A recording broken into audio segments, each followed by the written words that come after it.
প্রিয় দর্শক মণ্ডলী, আজ আমি এমন এক ভক্তের কথা বলবো যার সরলতা, চরম বিশ্বাস ও দৃঢ় গুরু নিষ্ঠার কাছে হার মানতে বাধ্য হলেন ভক্তাধীন ভগবান স্বয়ং। আমরা জানি শ্রীমদ্ ভগবদ গীতায় পরমেশ্বর ভগবান শ্রীকৃষ্ণ অর্জুনকে বলেছেন, হে অর্জুন, ये यथा मां प्रपद्यन्ते तांस्तथैव भजाम्यहम् ममो वर्तानुवर्तन्ते मनुष्या पार्थ सर्वश। যে যে ভক্ত যেমন যেমন ভাব ও ভক্তি সহকারে আমার ভজনা করে, আমিও সেই ভাবযোগ্য রীতে তাকে কৃপা করি, অর্থাৎ সেই ভাবে তাকে ভজনা করি। ভগবান কি চান আমাদের কাছে? ধন, সম্পদ, ঐশ্বর্য, উত্তম ভোগ্যবস্তু? না, এর কোনোটাই তার প্রয়োজন নেই, কারণ তিনি সর্ব ঐশ্বর্যপূর্ণ। নিখিল ব্রহ্মাণ্ডের জনক তিনি, সবকিছু তার থেকে সৃষ্টি হয়েছে। তবে তিনি ভক্তের শুদ্ধ ভক্তির অভিলাষী।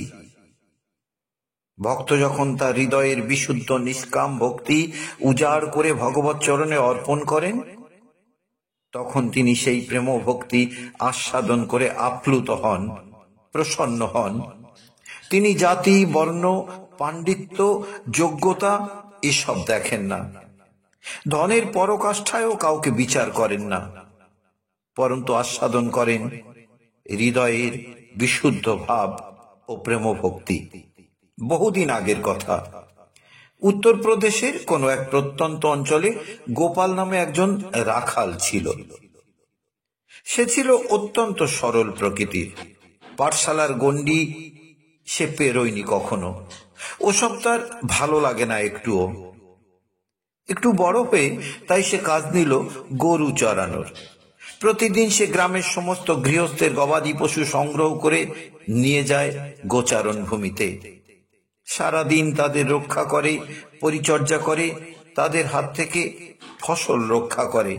আবার সন্ধ্যায় যার যার পশু তার গোয়ালে ফিরিয়ে নিয়ে যায়।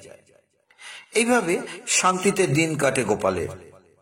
গোপালের আহার, বাসস্থান ও পোশাক আশাক সবকিছুই যোগায় গৃহস্থরা। তাই গোপাল একেবারে নিশ্চিন্ত। কারোর কোনো অভিযোগ নেই গোপালকে নিয়ে। তবে হ্যাঁ, মাঝে মাঝে গ্রামের অনেকে তাকে গণ্ডমূর্খ বলে উপহাস করতে ছাড়ে না। গোপাল বুঝতে পারে না কেন সবাই তাকে বিরক্ত করে। ধীরে ধীরে গোপাল বড় হলো।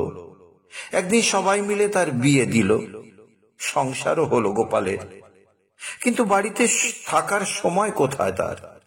সারাদিন বনে জঙ্গলে গরু, ছাগল, ভেড়া নিয়ে তাদের পরিচর্যায় সময় কাটে গোপালের।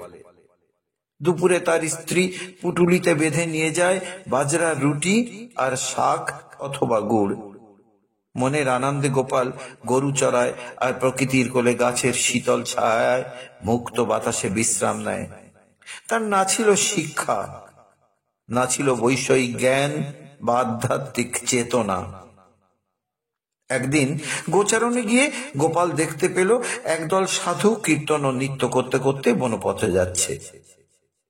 তাদের সমবেত কণ্ঠে ধ্বনিত হচ্ছে, রঘুপতি রাঘব রাজা রাম, পতিত পাবন সীতারাম। গোপাল গাছের ছায়া দাঁড়িয়ে তন্ময় হয়ে দেখতে ও শুনতে থাকে ওই মধুর নাম। বেশ ভালো লাগে তার ওই রাম নাম।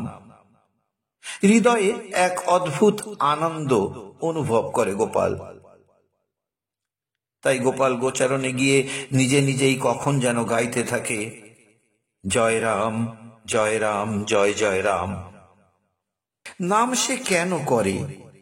নাম করলেই বা কি হয় তা সে জানে না। ভালো লাগে তাই করে, বিনিময়ে কোনো কিছু আশা করে না সে। না মোক্ষ, না স্বর্গ বা বৈকুণ্ঠ প্রাপ্তি। ভগবানও এমন ভক্তের ভক্তিতে আপ্লুত হন। আমরা শিক্ষাষ্টকে শ্রীমান মহাপ্রভুকে এই শিক্ষা দিতে দেখেছি। তিনি বলেছেন, যে ভক্ত হবে তার প্রার্থনা এমনই হবে, ন ধনং ন জনং ন সুন্দরীং বা জগদীশ কাময়ে, মম জন্মনি জন্মনীশ্বরে ভবতাৎ ভক্তি অহৈতুকিতই। আমার জন্ম হয়েছে কেবল তোমার অহৈতুকী ভক্তি লাভের জন্য। হ্যাঁ, কোনো কিছুর বিনিময়ে ভক্তি নয়, ভালো লাগে তাই ভক্তি করা। উচ্চকুল ও বিত্তশালীরা ছোট জাতের ছেলে গোপালের রাম নাম জপ ঠিক ভালো চোখে দেখে না এবং মাঝে মাঝেই তিরস্কার করে। তার মতো এত গণ্ড মূর্খের মুখে প্রভু রামের নাম মানায় না বলে নাম করতে নিষেধ করে।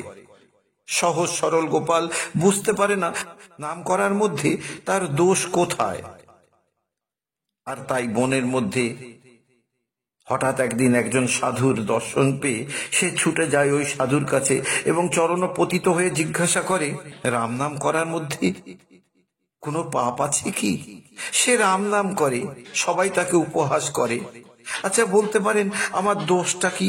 সাধু করুণাপূর্ণ নয়নে গোপাল কে তুলে সস্নেহে তার মাথায় হাত রেখে বলে, কে বলেছে তুমি দোষ করছো? তুমি অত্যন্ত ভাগ্যবান। বহু জন্মের থাকলে রে ভাগ্য, বিষয় ছেড়ে হয় বৈরাগ্য। অল্প ভাগ্যে বা পুণ্যে প্রভু রামের পবিত্র নাম জিহ্বায় উচ্চারিত হয় না। আর তাছাড়া নামের প্রভাবে তোমার চিরজন্মার্জিত পাপরাশি ভস্মীভূত হয়ে গেছে। তবে একটা কথা শোনো, গুরুচরণ আশ্রয় না করে নিজে থেকে নাম করলে ঈশ্বরের দর্শন পাওয়া যায় না। তুমি গুরু দীক্ষা গ্রহণ করো, তখন কেউ তোমায় উপহাস করার সাহস পাবে না।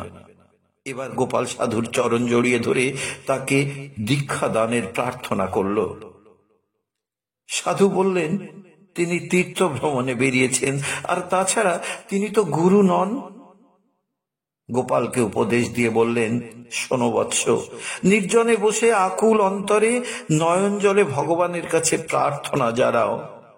তিনি প্রসন্ন হলে তুমি অবশ্যই সদ্গুরুর দর্শন পাবে।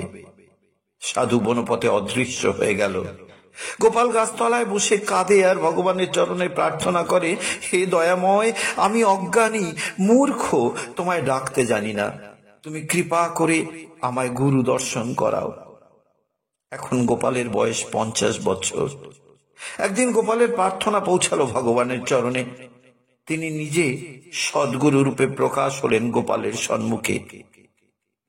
দূর থেকে দিব্য দর্শন সাধু আসতে দেখে গোপাল গুরুদেব গুরুদেব বলে চিৎকার করে ছুটে গিয়ে দণ্ডবত লুটিয়ে পড়লেন চরণ তলে। চরণে মস্তক স্পর্শ হওয়া মাত্র গোপালের শরীরে যেন বিদ্যুৎ প্রবাহিত হলো। ভগবানের চরণ পরশে গোপালের দেহ পরম পবিত্র হলো।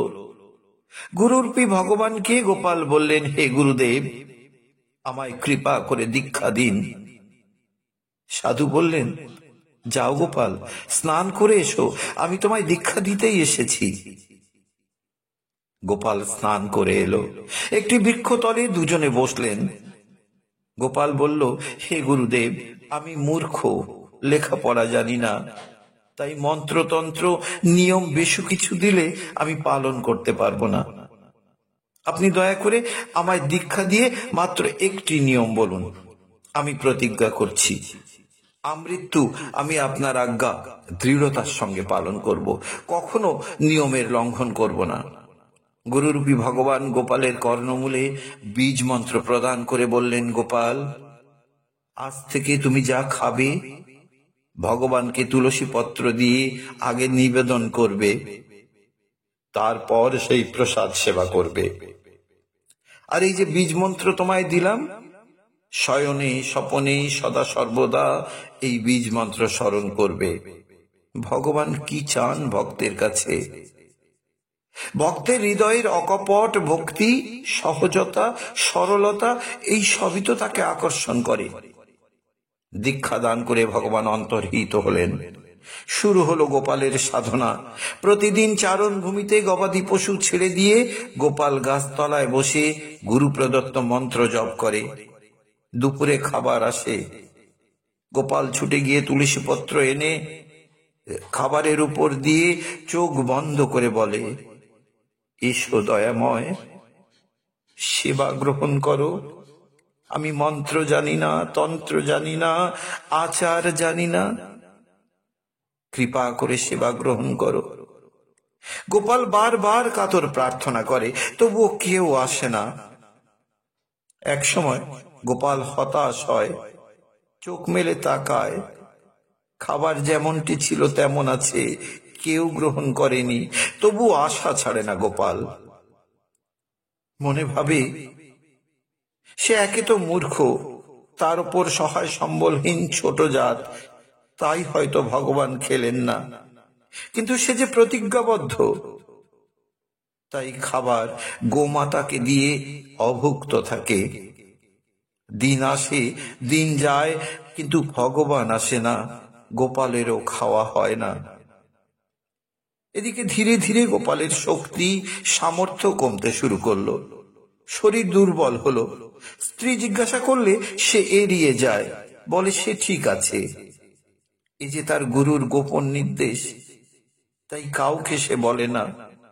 দিনে দিনে 18 দিন অতিবাহিত, গোপাল অন্ন জল গ্রহণ করেনি একদিনের তরেও। এটাই গুরু নিষ্ঠা।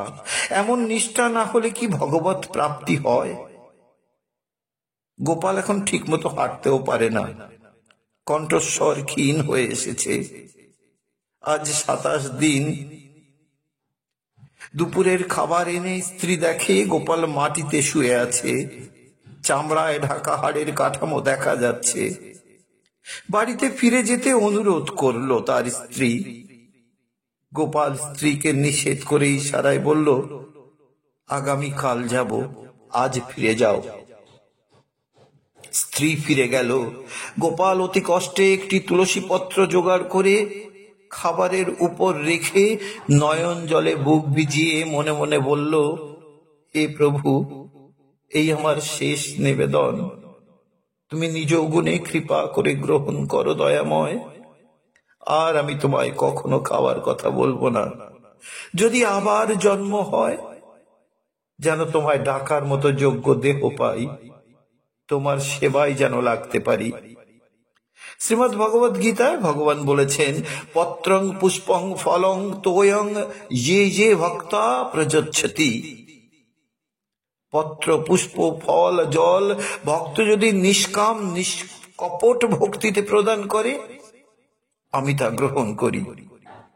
ভক্ত আর ভগবানের এটাই তো সম্বন্ধ। ভগবান আর থাকতে পারলেন না, তিনি সশরীরে ত্রিভঙ্গ মূরতি ধারণ করে করে বাসি, মুখে অমৃতময় মধুর হাসি নিয়ে প্রকট হলেন গোপালের সামনে। হঠাৎ সহস্র সূর্যের জ্যোতি যেন একসাথে প্রকাশ হলো। কি অপরূপ তার শোভা! বংশী বিভূষিত করাত নবনীরদ আভাত পীতাম্বরাদ অরুণ বিম্ব ফল অধর ওষ্ঠাত। স্নেহ ভরা দৃষ্টিতে গোপালের দিকে তাকিয়ে আছেন, আর ত্রিভঙ্গ ভঙ্গিমায় মৃদু মন্দ হাসছেন। সার্থক হয়েছে গোপালের সাধনা। তার প্রাণের আরাধ্য আজ তার সামনে দাঁড়িয়ে, কিন্তু সে যে উঠে প্রণাম করবে সে সামর্থ্য তার নেই। নীরবে অশ্রু বিসর্জন করছে গোপাল। ভগবান শ্রীকৃষ্ণ গোপালকে বুকে জড়িয়ে ধরলেন। অমৃতময়ের অমৃত পরশে গোপালের সব ব্যথা যন্ত্রণা এক লহমায় যেন কর্পূরের মতো উবে গেল। গোপাল সুস্থ ও লাবণ্যময় দেহ ফিরে পেল। ভগবানকে সামনে বসিয়ে গোপাল সেই খাদ্যদ্রব্য আজ নিবেদন করল। পরম আনন্দে ভগবান শ্রীকৃষ্ণ ভক্তের ভক্তি আর প্রেমে মেশানো সেই খাদ্যদ্রব্য সেবা করে পরম প্রসন্ন তৃপ্ত হলেন। গোপালের মানব জীবন ধন্য হল। সুধী ভক্তমণ্ডলী, আসুন আমরাও চেষ্টা করি এইভাবে হৃদয়ের অকপট ভক্তি এবং প্রেম দিয়ে ভগবানকে বশ করতে, তার কৃপা প্রাপ্ত হতে। আজ এখানেই শেষ করছি। সবাই মিলে বলুন রাধে রাধে।